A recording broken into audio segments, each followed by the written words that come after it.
Bonjour à tous, dans Classe Affaires, nous recevons dans chaque épisode un grand acteur du monde du tourisme afin d'évoquer avec lui ou avec elle les grands enjeux du secteur. Dans cet épisode, c'est avec elle évidemment, vous allez découvrir Valérie Bonnède, l'ascension d'une femme devenue présidente. Elle va nous faire part de ses engagements, je suis très heureux de faire ce voyage avec toi. Bonjour Bernard, merci. Eh bien, on va voir. On va le voir ce voyage. Valérie, alors, tu as été élue présidente des entreprises du voyage en octobre 2023. Les fameuses EDV. Tu es la première femme élue à ce poste. Tu es l'une des pionnières de ce secteur depuis de nombreuses années. Est-ce que la féminisation du secteur est en marche et qu'est-ce que ça va lui apporter? Alors, la féminisation du secteur, bonjour à tous d'abord. La féminisation du secteur, elle existe depuis longtemps, puisque un grand nombre de personnes qui travaillent dans les agences de voyage chez les tour opérateurs sont des femmes. Tu as le Et sentiment que que j'avais- c'était Ouais. tu as le sentiment que c'était un petit peu machiste ce métier? Non, je dirais pas ça. Franchement, alors, je sais pas si on a du temps sur ce sujet, mais en fait, moi, j'ai été élevée par un père à la maison et une mère à l'extérieur. Et donc, c'est quelque chose pour moi qui a toujours paru naturel.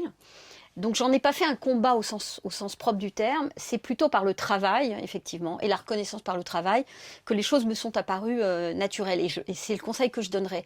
De ne pas en faire, c'est pas que c'est pas un sujet, mais en tout cas, ne pas se mettre de barrière par rapport à ça au préalable. C'est en tout cas comme ça que j'ai fait. Allez, un petit moment fort de notre interview. Voilà une personne qui souhaitait te poser une question. Non. Il faut que je dise qui c'est. Bien sûr, Alors mon fils donc, Sacha. Sacha Bonnède. Mhm. Ok. Et alors Tu appuies sur play j'appuie. et il va te poser la question. Salut maman, c'est à moi de te poser une question maintenant.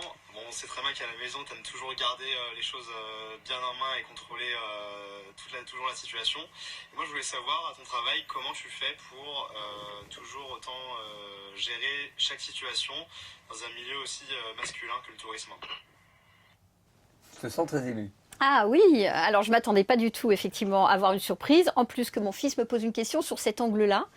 Mais quand même, il en a profité quand même pour dire que j'étais contrôle fric à la maison. Mon équipe est mixte en fait. Et mes élus sont principalement des hommes, effectivement. Et le monde dans lequel j'ai évolué est principalement un monde masculin. J'ai vu les yeux de la maman avec, qui pétillent. Oui, oui, oui, oui. Je suis une vraie maman, entre guillemets. Voilà, j'ai 2 enfants, je peux le dire au passage. Un garçon, voilà, Sacha, et une fille, Laura. Et toi, tu voulais faire quoi quand tu étais jeune? Moi, je voulais être danseuse, C'est vrai? classique. Oui, oui, j'ai fait pas mal, un petit parcours là-dessus, puis voilà, ça s'est Tu avais arrêté. une vraie vocation, Oui, une Très véritable jeune, envie? de 4 ans à 12 ans, j'ai Pensez qu'à j'ai ça. pensé qu'à ça. C'était exactement ce qui avait marqué sur mes bulletins scolaires. Ne pense qu'à la danse. Alors là, c'est le moment important pour moi. Dans notre interview, j'aimerais te passer au scan de mon questionnaire voyage. T'es prête? Ah oui, on va voir. Sans réfléchir, ok? Sans réfléchir. Oui. Est-ce que tu es plutôt mer ou montagne? Mère, Ville ou campagne? je vis à la campagne, donc j'ai la campagne tous les jours. Et j'adore la ville, et notamment Paris. Ski ou plage? À plage, sûr. Europe ou hors Europe? Les deux. J'adore l'Europe et j'adore le monde entier. J'ai encore beaucoup d'endroits à découvrir. Destination coup de cœur justement en Europe, tu me dirais quoi? La Hongrie, Budapest. C'est une ville qui t'a marqué? C'est ma ville. C'est ta Ma ville. ville. Entre Buda et Pest, ce fameux pont en question, Et voilà, le pont Elisabeth. et la symbolique justement aussi de cette histoire et de ce pays. Oui, la symbolique de ce pays, c'est le pays de mon père en fait. Donc voilà, D'accord. ça dit tout. Sac à dos ou sac à main? Sac à main. Ton plus beau coucher de soleil? Quel pays? Quelle année? Et avec qui? Oh là Fais-nous là. rêver s'il te plaît. Non, alors si je ferme les yeux, ça va pas être incroyable, mais l'île Maurice, parce qu'il se couche là où j'étais, il se couche de ce côté-là, face à la mer. Quelle année il y a 4-5 ans, et avec mon mari. Si tu avais un objet à m'offrir qui symbolise le voyage, c'est Eh ce ben, que je t'ai demandé de préparer. Oui, oui, alors j'ai amené quelque chose. J'ai amené ni un sac à dos, ni un sac à main, mais un panier. Un petit panier que j'ai eu d'ailleurs lors de mes voyages, lors d'un de mes voyages. Et j'adore. La symbolique du panier, c'est super. Parce que pour moi, c'est partir en voyage. Je peux le garder? Mais tu peux le garder. Ah, Voilà. il sera pour moi, je le garde. Une rencontre de voyage, une anecdote, quelqu'un que tu as rencontré dans un endroit où tu n'imaginais pas pouvoir le rencontrer ou de le voir. Dans un aéroport. Laisse-moi. Ah bah alors écoute, tu sais ce que tu viens de dire? C'est toi. Je t'ai rencontré dans un aéroport en 2018.